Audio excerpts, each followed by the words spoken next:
Assalamualaikum warahmatullahi wabarakatuh. Halo teman-teman, bagaimana kabar kalian? Semoga dimanapun kalian berada sehat selalu ya.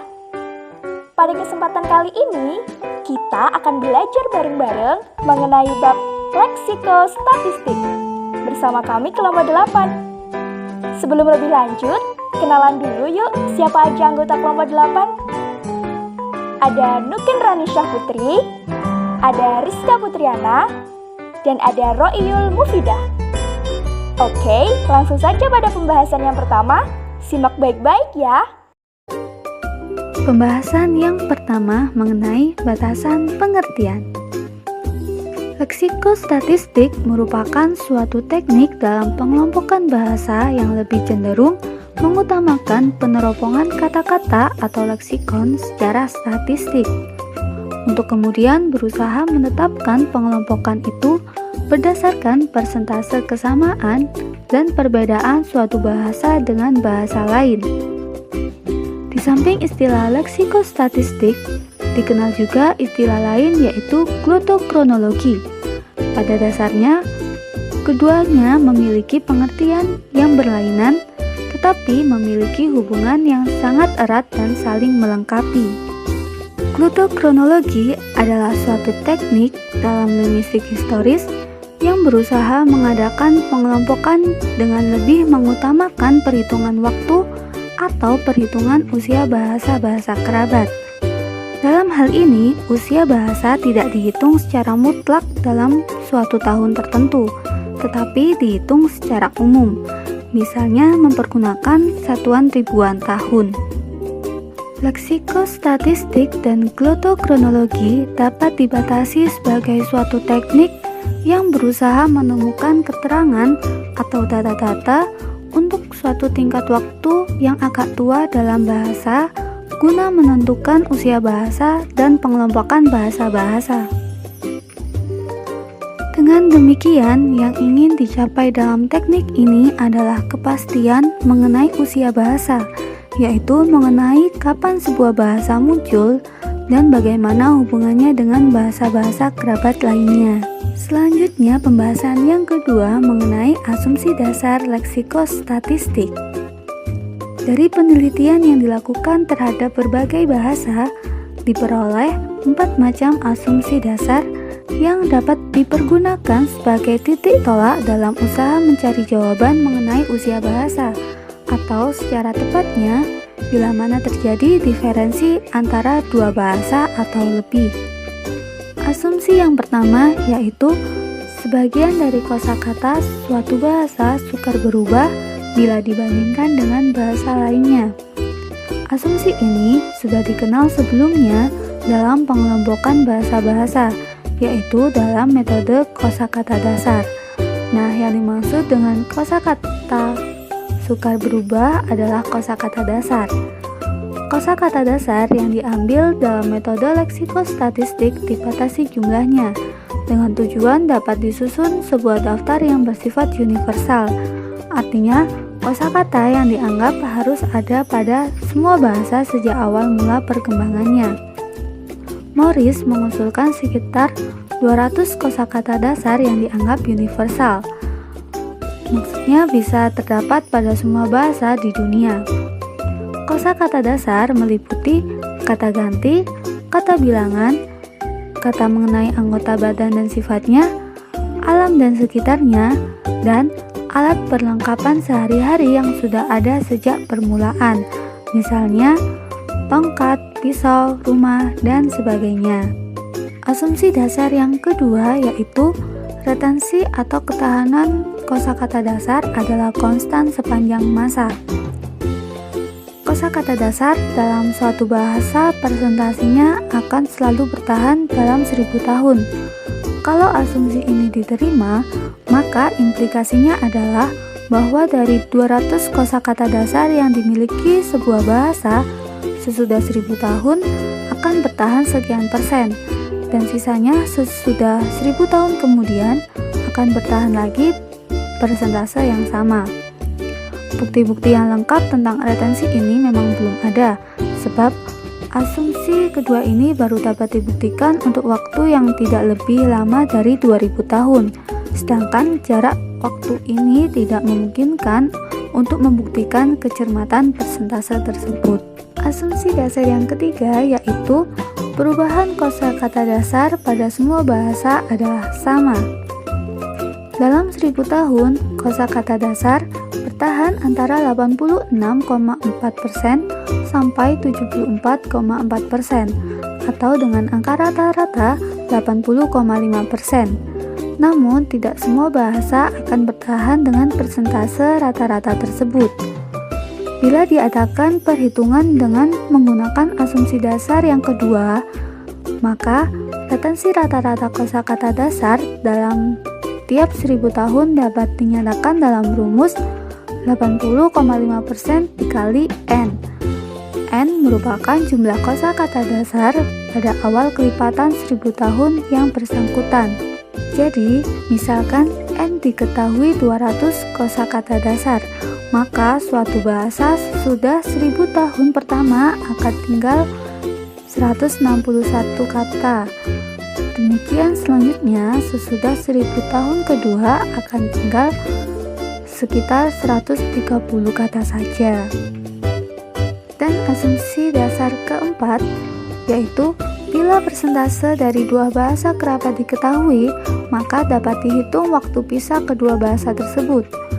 Asumsi ini berlaku dengan syarat bahwa tidak ada hal-hal yang memperlambat atau mempercepat pemisahan. Misalkan, penaklukan suatu masyarakat bahasa oleh suatu bangsa lain dapat mempercepat perubahan bila bangsa penakluk memaksa bangsa yang ditaklukkan untuk mempergunakan bahasa si penjajah, atau karena masyarakat bahasa memperoleh fasilitas yang lebih baik, maka bangsa yang dijajah akan menerima bahasa penjajah dalam pergaulan sehari-hari. Bisa dilihat dari bangsa Prancis, Spanyol, dan Portugis yang menanggalkan bahasa aslinya dan menerima bahasa Latin. Berdasarkan asumsi dasar yang kedua, ketiga, dan keempat, dapat dihitung usia atau waktu pisah bahasa apabila diketahui persentase kata kerabat kedua bahasa itu. Karena dalam 1000 tahun, kedua bahasa kerabat itu masing-masing akan kehilangan kosakata dasarnya dalam persentase yang sama. Maka waktu pisah antara kedua bahasa itu harus dibagi dua. Misalnya, persentase kata kerabatnya adalah 80,5%, maka waktu pisah kedua bahasa adalah 500 tahun yang lalu.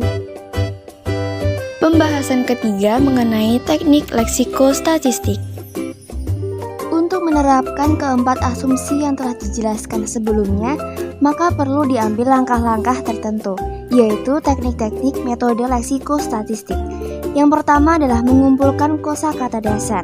Ini merupakan unsur paling penting dalam membandingkan dua bahasa atau lebih. Maurice Wades menyusun daftar yang berisi 200 kata. Daftar tersebut membawa keuntungan dalam penelitian karena terdiri dari kata-kata non-kultural serta resensi kata dasarnya telah dipuji dalam bahasa-bahasa yang memiliki naskah-naskah tertulis. Kemudian, Wades mengusulkan kembali suatu daftar kata yang terdiri dari 100 kata karena daftar yang lama terdapat beberapa kata yang tidak universal seperti es, salju, dan membeku. Hal ini membuktikan bahwa daftar yang semakin singkat, maka semakin besar pula peluang kesalahan yang dibuat. Dalam pengumpulan data, setiap glose harus diterjemahkan dengan kata sehari-hari. Apabila menghadapi pilihan antara dua kata atau lebih untuk suatu glose, maka harus dipilih secara random atau diundi. Dalam statistik, kesalahan yang terjadi harus merupakan kesalahan random yang akan diimbangi oleh kesalahan random yang lain. Makna pengertian kata-kata dalam daftar harus sama nilainya. Misalnya, dalam menerjemahkan kata tahu, maka harus dicari kata yang sama nilainya dengan pengertian itu, yakni yang menyangkut fakta dan bukan mengenai orang. Yang kedua, menghitung kata kerabat. Fonem bahasa proto yang sudah berkembang secara berlainan dalam bahasa-bahasa kerabat akan berkembang terus secara konsisten dalam lingkungan linguistis masing-masing bahasa kerabat. Nah, prosedur-prosedur dalam menetapkan kata-kata kerabat yaitu yang pertama, gloss yang tidak diperhitungkan. Pertama yang dilakukan adalah mengeluarkan gloss yang tidak akan diperhitungkan. Gloss yang tidak diperhitungkan adalah kata-kata kosong, yaitu gloss yang tidak ada katanya baik dalam salah satu maupun kedua bahasa. Kedua, semua kata pinjaman entah dari bahasa-bahasa kerabat maupun dan bahasa-bahasa non-kerabat. Misalnya, kata es dan salju dalam bahasa Melayu jelas merupakan kata pinjaman dari bahasa non-kerabat. Ketiga, kata-kata jadian yang memperlihatkan bahwa kata tersebut bukan kata dasar. Misalnya, kata matahari dalam bahasa Melayu atau kata panon mata dalam bahasa Sunda bukan kata dasar, sebab itu harus diperhitungkan sebagai nol. Keempat, bila dalam gloss ada dua kata yang sama, yang satu merupakan kata dasar dan yang lain merupakan kata jadian dengan dasar yang sama, maka gloss untuk kata dasar akan diperhitungkan, sedangkan kata jadiannya tidak diperhitungkan. Misalnya, untuk gloss path dalam bahasa Inggris diberi makna jalan dalam bahasa Indonesia, sedangkan untuk gloss to walk diperoleh berjalan. Gloss path yang dipakai sedangkan gloss to walk dianggap kosong atau tidak diperhitungkan. Kedua, pengisolasian morfem terikat. Sebelum mengadakan perbandingan untuk mendapatkan kata kerabat atau non-kerabat, semua morfem terikat harus diisolir terlebih dahulu. Misalnya, untuk gloss give, dalam bahasa Indonesia berarti memberi. Harus diisolasi morfem terikatnya sehingga yang dibandingkan adalah bentuk dasarnya, yaitu beri. Ketiga, penetapan kata kerabat. Bila dalam mengisolasi morfem terikat, ternyata sebuah kata memiliki morfem yang sama dengan sebuah kata untuk gloss lainnya, maka akan diperhitungkan satu kali. Kata-kata yang sama dalam sebuah pasangan akan dinyatakan sebagai kata kerabat, sedangkan yang berbeda ditetapkan sebagai kata non-kerabat. Sebuah pasangan kata akan dinyatakan sebagai kata kerabat apabila memenuhi salah satu ketentuan berikut. Yang pertama yaitu pasangan itu identik, yaitu pasangan kata yang semua fonimnya sama. Contoh dalam bahasa Sika dan Lio. Abu, dalam bahasa Sika awu, dalam bahasa Lio awu. Bintang, dalam bahasa Sika dala, dan dalam bahasa Lio dala. Yang kedua, pasangan itu memiliki korespondensi fonemis. Bila perubahan fonemis antara kedua bahasa itu terjadi secara timbal balik dan teratur, serta tinggi frekuensinya, maka bentuk yang berimbang antara kedua bahasa tersebut dianggap berkerabat.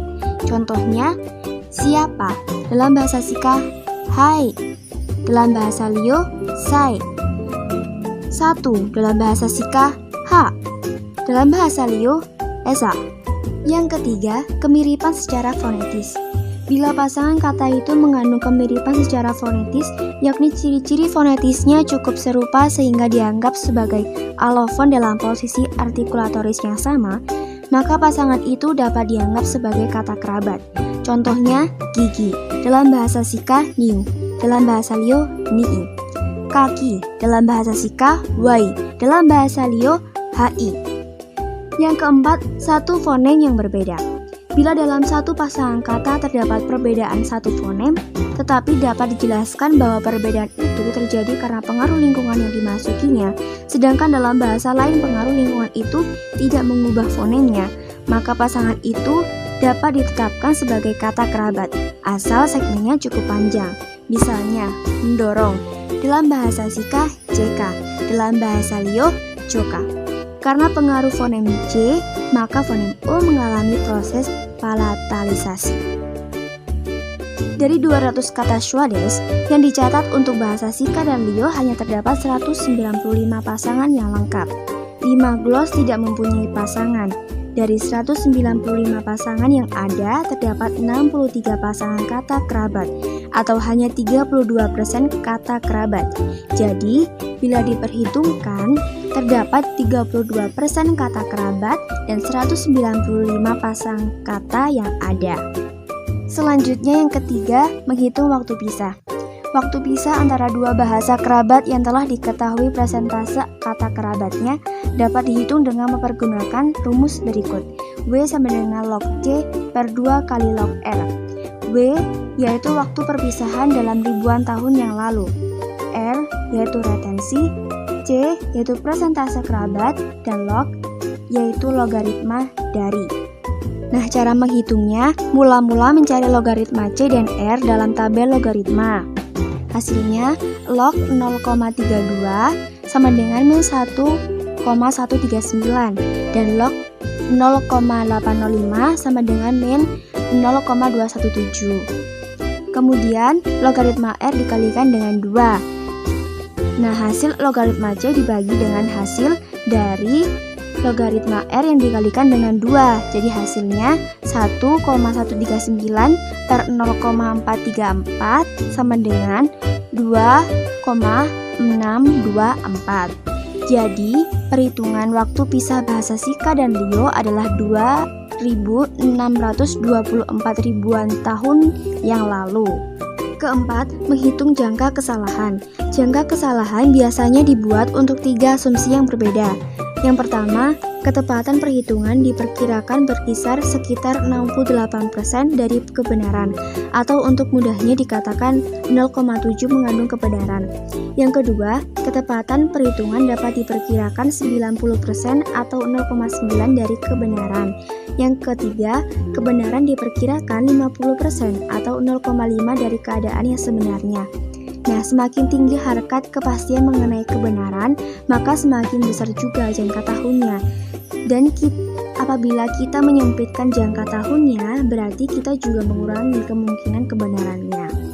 Untuk menghitung jangka kesalahan biasanya digunakan kesalahan standar, yaitu 70% dari kebenaran yang diperkirakan, yang diperhitungkan dengan rumus S sama dengan akar dari C dikali 1 min C per N, di mana S adalah kesalahan standar, C adalah persentase kata kerabat, dan N adalah jumlah kata yang diperbandingkan, baik kerabat maupun non-kerabat. Diketahui C sama dengan 0,32 dan N sama dengan 195. Perhitungannya dimulai dari 1 min C dikali C, sehingga 0,32 dikali 1 min 0,32 menghasilkan 0,32 dikali 0,68 sama dengan 0,2176. Lalu dibagi 195 dan ditarik akar sehingga menghasilkan akar 0,00111 sama dengan 0,033 yang dibulatkan menjadi 0,03. Hasil dari kesalahan standar ini yaitu 0,03 dijumlahkan dengan persentase kerabat untuk mendapatkan C yang baru. Sehingga 0,32 ditambah 0,03 sama dengan 0,35. Kemudian menghitung waktu pisah dengan mempergunakan rumus waktu pisah yang sebelumnya dijelaskan. Jadi, W sama dengan log C yang baru per 2 log R sama dengan log 0,35 per 2 kali log 0,805 sama dengan min 1,050 per 2 kali min 0,217 sama dengan 1,050 per 0,434 menghasilkan 2,419 ribuan tahun yang lalu. Dalam suatu jangka waktu yang besar, di mana persentase kerabat berjumlah sangat kecil, maka kesalahan dalam menetapkan kata kerabat akan membawa akibat yang besar. Misalnya, jika dalam daftar yang berisi 200 kata hanya terdapat 2 kata kerabat, yakni 1%, maka perhitungan waktu adalah 10.000 tahun. Bila hanya 1 kata yakni 0,5%, maka perhitungan waktunya 10.500 tahun. Berarti, terdapat perbedaan waktu 500 tahun hanya karena perbedaan 1 kata kerabat. Pembahasan yang keempat mengenai klasifikasi bahasa. Metode leksikostatistik atau glottokronologi bukan semata-mata merupakan metode untuk menentukan waktu pisah 2 bahasa kerabat. Tetapi, ia juga menjadi metode untuk mengadakan pengelompokan bahasa-bahasa kerabat. Dengan menggunakan dasar-dasar leksikostatistik, Suarez mengusulkan suatu klasifikasi untuk menetapkan kapan 2 bahasa disebut dialek kapan sekelompok bahasa disebut keluarga bahasa, bila mana sekelompok bahasa termasuk rumpun bahasa, dan sebagainya.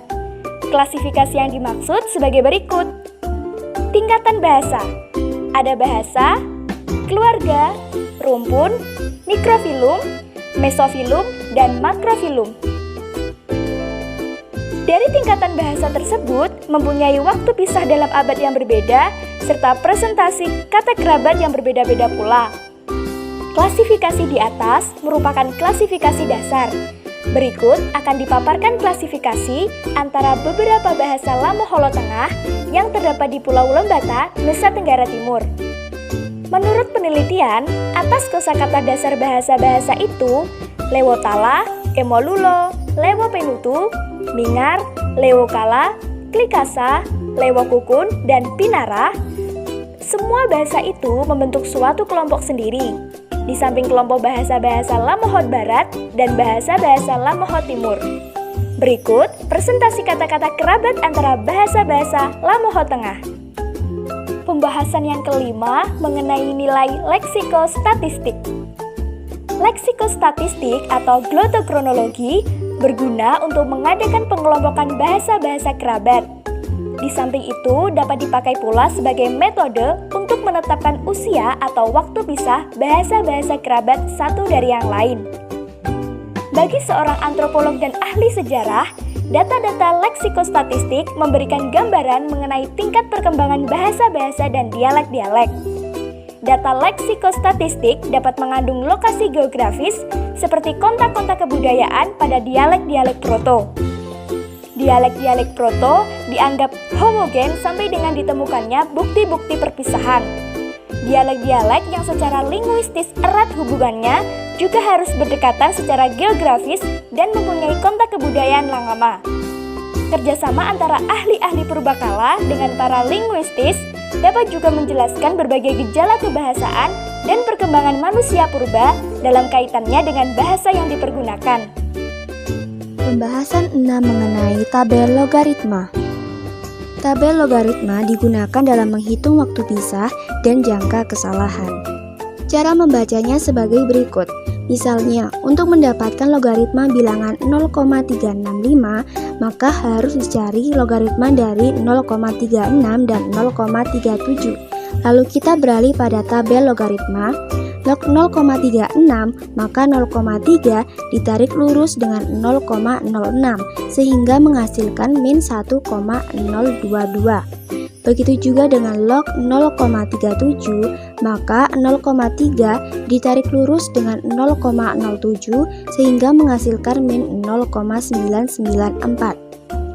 Lalu, selisih logaritma kedua bilangan tersebut dibagi 2 dan hasilnya ditambahkan kepada log 0,37 atau dikurangi dengan hasil log 0,36.